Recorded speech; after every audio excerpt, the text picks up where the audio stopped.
के पोलौआ लिहले नौआ बावे खा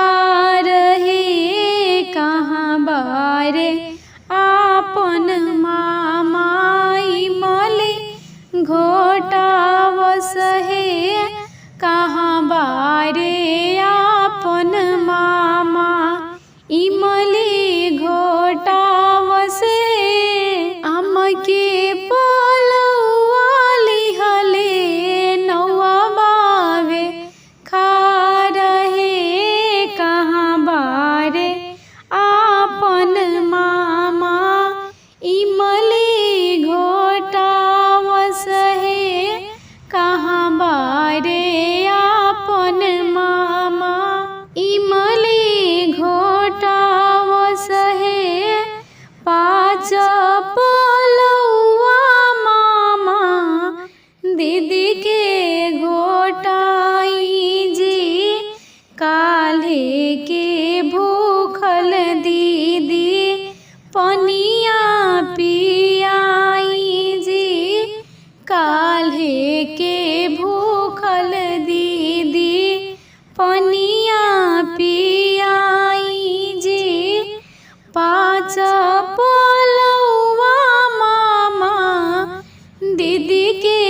घोटाई जी काल्हे के भूखल दीदी पनिया पियाई जी काल्हे के भूखल दीदी पनिया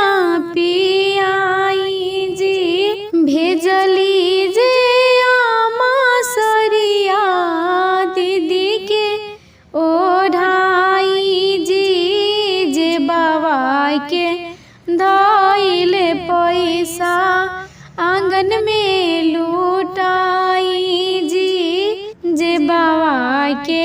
धइल पैसा आंगन में लुटाई जी भेजली जे आमा सरिया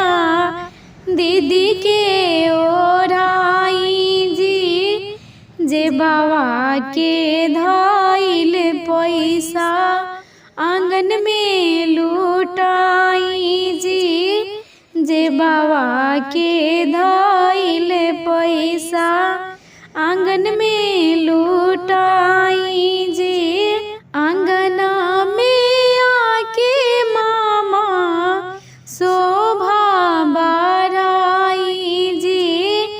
अपना बहिनिया के इमली घोटाई जी अपना